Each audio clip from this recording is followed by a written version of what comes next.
அம்மன் நொஸ்டோ channel நேயர்கள் அனைவருக்கும் அன்பான வணக்கம். இந்த தொகுப்புல ஜூலை மாதத்திற்குண்டான பலன்களை பற்றி தான் தெரிஞ்சுக்க போகிறோம். ஜூலை மாதம் 1ஆம் தேதியிலிருந்து 31ஆம் தேதி வரைக்கும் இருக்குது. இந்த ஜூலை மாதத்தில் ஆடி மாதமும் நமக்கு பிறக்குது. ஆடி மாதம் 15ஆம் தேதியிலிருந்து ஆடி மாதம் 15ஆம் தேதி வரைக்கும் இருக்கும் இந்த ஜூலை மாதம். இந்த ஜூலை மாதத்தில் கிரக நிலைகள் எப்படி இருக்கு அப்படின்னு தெரிஞ்சுக்குவோம். கிரக நிலைகள் அப்படின்னு பார்த்தோம்னா சூரியன் மிதுன மனையில ஜூலை மாதம் 17ஆம் தேதி வரைக்கும் இருக்கிறாரு. அதன் பிறகு கடக மனைக்கு போக போறாரு. செவ்வாய் சிம்ம மனையில இருக்கிறாரு. கேது பகவானும் சிம்மர மனையில தான் இருக்கிறாரு. புதன் கடக மனையில 17ஆம் தேதி வரைக்கும் இருக்கிறாரு. அதன் பிறகு மிதுன மனைக்கு போக போறாரு. வக்ரமா போக போறாரு. சுக்கிரன் ரிஷப மனையில 26ஆம் தேதி வரைக்கும் இருக்கிறாரு. அதன் பிறகு மிதுன மனைக்கு போக போறாரு. குருவும் மிதுனத்துல தான் இருக்கிறாரு. சனி பகவான் மீன ராசியிலையும் ராகு பகவான் கும்ப ராசியிலையும் இருக்கிறாரு. இப்படிப்பட்ட கிரக நிலைகளோடும் கிரக மாற்றங்களோடும் இந்த ஜூலை மாதம் அப்படிங்கிறது தொடங்குது.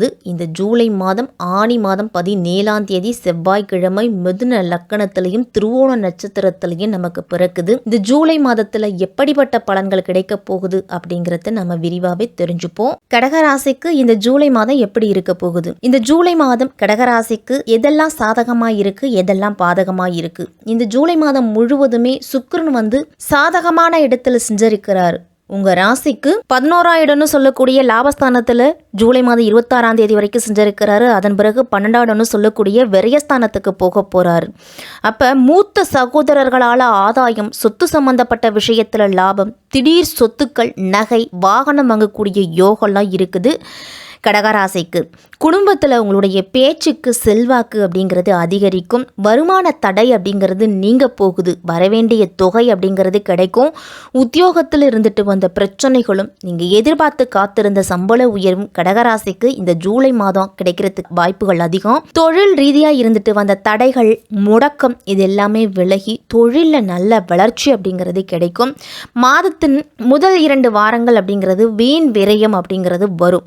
அப்போ உங்களுடைய செலவுகள் தகுதிக்கு மீறி அப்படிங்கிறது செல்லலாம். அந்த காலகட்டத்தில் கொஞ்சம் கடன் வாங்க வேண்டிய சூழ்நிலை கூட கடகராசிக்காரர்களுக்கு வரும். பிற்பகுதி அப்படிங்கிறது உங்களுக்கு சாதகமாக இருக்குது. குரு பகவான் 12ஆம் இடம்னு சொல்லக்கூடிய சூரியனுடன் சஞ்சரிக்கிறாரு சேர்ந்து. அப்போ விரயங்கள் அப்படிங்கிறது தவிர்க்க முடியாதது அப்படின்னு தான் சொல்லணும் கடகராசிக்கு. எனவே என்ன செலவு வந்தாலும் அதை சுப செலவுகளாக முடிஞ்ச வரைக்கும் முயற்சி பண்ணுங்க மாற்றிக்கிறதுக்கு.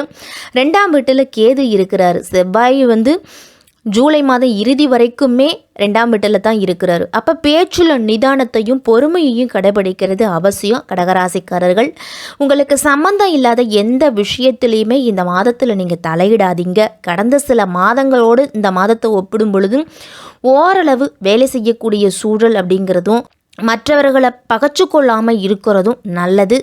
செவ்வாயோடைய பேச்சுக்கு பிறகு வேலை மாற்றத்தை பற்றி நீங்கள் சிந்திக்கலாம் இந்த ஜூலை மாதத்தை பொறுத்த வரைக்கும் கடகராசிக்காரர்கள். அதே மாதிரி உங்களுடைய மனதில் இருந்துட்டு வந்த குழப்பம் அப்படிங்கிறது நீங்கி தெளிவாகவும் தைரியமாகவும் முடிவுகளை எடுத்து வீரியமாக செயல்பட போகிறீங்க இந்த ஜூலை மாதத்தில். கடந்த 2.5 ஆண்டுகளாக உங்களுடைய மனம் சரி, தொழில், வியாபாரம், வேலை, உறவுகள் அப்படின்னு அனைத்து விஷயத்திலையும் பிரச்சனைகளையும் தடைகளையும் சந்தித்து வந்திருப்பீங்க. இனி உங்களுக்கு புதிய வழிகள் பிறக்கக்கூடிய காலகட்டமாக இருக்கும். 2.5 ஆண்டுகளாக 8ஆம் அதிபதியான சனி பகவான் 8ல் அமர்ந்துக்கிட்டு பல்வேறு ரூபத்தில் பல்வேறு விதமான பிரச்சனைகளை கொடுத்துக்கிட்டு இருந்திருப்பாரு. இப்போ 9ஆம் இடம்னு சொல்லக்கூடிய பாகிஸ்தானத்துக்கு போனாலும் பெரிய அளவு நல்லது அப்படிங்கிறது நடக்கலையே அப்படின்னு பலரும் புலம்பிட்டு இருந்திருப்பீங்க. இந்த ஜூன் மாதம் 13ஆம் தேதி சனி பகவான் வக்ர நிலை அடைகிறாரு. அப்போ இனி வரக்கூடிய காலகட்டங்களில் உங்களுக்கு கிடைக்க வேண்டிய அத்தனையும் உங்களுக்கு கண்டிப்பாக கிடைக்கும். வக்ரம் அப்படிங்கிறது இயல்புக்கு மீறிய தன்மை அப்படிங்கிறதால துக்கத்தையும் துயரத்தையும் தடையையும் கொடுத்துட்டு வந்த சனி பகவான் இனி உங்களுக்கு நல்லது செய்ய ஆரம்பிப்பார். 10ஆம் அதிபதியான செவ்வாய் கடந்த 2 மாதங்களுக்கு மேலாக நீச்சத்தில் இருந்து வந்ததால் பெரிய முன்னேற்றமும் லாபமும் இல்லாமல் இருந்திருக்கும் கடகராசிக்கு. செவ்வாய் தனஸ்தானத்தில் அமர்றதால இனி தொழில், வியாபார, வேலை சார்ந்த விஷயத்தில் நல்ல முன்னேற்றத்தையும் நல்ல லாபத்தையும் கொடுக்க போகிறாரு. தேங்கிக்கிட்டு இருந்த விஷயங்கள் அப்படிங்கிறது வேகமாக நடக்கும். மந்தமாக இருந்த தொழில் இனி சுறுசுறுப்பாக செயல்படும்.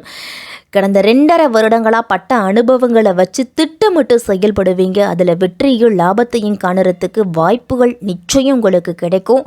தன வரவு அப்படிங்கிறது அதிகரிக்கும் பொழுது செலவுகளும் உங்களுக்கு அந்த அளவு வரும். உங்கள் லாபாதிபதி வலிமையாக இருக்கிறதாலையும் 10ஆம் அதிபதி தொழில் ஸ்தானத்தில் இருக்கிறதாலையும் தொழிலில் வாய்ப்புகள் அப்படிங்கிறது கிடைக்கும். 4ஆம் இடம் அப்படிங்கிறது சுகஸ்தானம். அதன் அதிபதி வலிமையாக இருக்கிறதால சுகத்தை அடையக்கூடிய தன்மை அப்படிங்கிறது ஜூலை மாதத்தில் இருக்குது. அப்போ வீட்டில் நிம்மதியும் சந்தோஷமும் இருக்கும். உங்களுக்கு வீட்டுக்கு தேவையான பொருள் வாங்குவது, வீட்டை புதுப்பிப்பது, வீட்டுக்கு பெயிண்ட் அடிக்கிறது, இல்லை வீடு வாங்குவதை பற்றியோ ஏதாவது ஒரு முயற்சியில் இந்த காலகட்டத்தில் நீங்கள் ஈடுபடுவீங்க. உங்களுடைய ஆசைகளை நிறைவேற்றிக் கொள்ளக்கூடிய மாதமாக இந்த ஜூலை மாதம் இருக்கும். 6ஆம் அதிபதி 6ஆம் இடத்தை பார்க்கறதால கடனை அடைச்சு முடிப்பீங்க. 6ஆம் இடம் அப்படிங்கிறது கடன், நோய், பகையை குறிக்கக்கூடிய இடம். அந்த 6ஆம் இடத்தை சுக்கிரன் பார்க்கறதால உங்களுக்கு கடன்கள் அப்படிங்கிறது அடைபடும். எதிர்ப்பு, பகை அப்படிங்கிறது நீங்கும். உங்களை எதிர்த்தவர்கள் எல்லாமே தவிடுபொடியாகுவாங்க. பகைவினர்கள் கூட உறவினர்களாக மாறுவாங்க இந்த காலகட்டத்தில். அதே மாதிரி எதிரிகளையும் பகையாளிகளையும் இனங்கண்டு கொள்ளக்கூடிய மாதமாக இருக்கும். 6ஆம் அதிபதி வலுப்பெறுவதால் நீண்ட நாளாக வேலை இல்லாமல் கஷ்டப்பட்டு இருந்தவர்களுக்கு வேலைவாய்ப்பு கட்டாயமாக கிடைக்கும். குரு பகவான் 8ஆம் இடத்தை பார்க்குறாரு. அப்போ வெளிநாடு செல்லக்கூடிய யோகம் இருக்குது. வெளி மாநிலம், வெளி மாவட்டம், வெளிநாடுகளுக்கு இடமாற்றம் கூட கிடைக்கும். அரசு வேலைகளுக்கான தேர்வில் தேர்ச்சி பெறுவீங்க இந்த மாதத்தில். சுக்கிரன் பலமாக இருக்கிறார். அப்போ எடுத்த காரியத்தில் ஜெயம், அதற்கான மன வலிமை கிடைக்கும். எங்கே சென்றாலுமே விநாயகரை வழிபட்டுட்டு அதன் பிறகு உங்களுடைய பயணத்தை தொடங்குங்க. இந்த ஜூலை மாதம் ஓரளவு கடகராசிக்கு முன்னேற்றத்தை தரக்கூடிய மாதமாக தான் இருக்கும். அதில் எந்த விதமான மாற்றமும் இல்லை. உங்களுக்கு புனர்பூசம் 4ஆம் பாதத்தில் இருக்கிறவங்களுக்கு குடும்பத்தில் வீண் வாக்குவாதங்கள் வரலாம். அப்போ மற்றவர்களிடத்தில் கவனமாக பேசணும். குடும்ப உறவினர்கள், குடும்ப நண்பர்களிடம் முக்கிய விஷயங்களை ஆலோசனை செய்வதையும் அடுத்தவர்களை பற்றி பேசுவதையும் தவிர்த்துக்குங்க. கணவன் மனைவிக்கு இடையெல்லாம் அனுசரித்து செல்வது தான் நல்லது.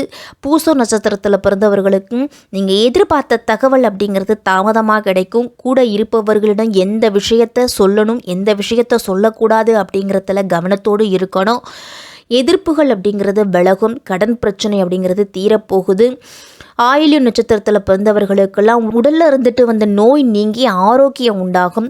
மனக்குழப்பம் அப்படிங்கிறது நீங்கும். மற்றவர்களுடன் பழகும் பொழுது நிதானம் அப்படிங்கிறது தேவை.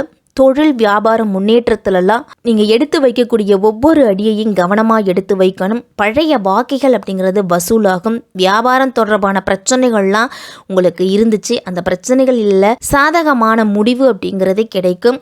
திங்கட்கிழமையில் அருகில் இருக்கக்கூடிய அம்மன் கோயிலுக்கு சென்று 11 முறை வலம் வந்து அம்பாளை வழிபட்டுட்டு வாங்க. உங்களுக்கு அனைத்து வழிகளிலுமே நன்மைகள் நடக்கக்கூடிய மாதமாக இந்த ஜூலை மாதம் இருக்கும் கடகராசிக்கு.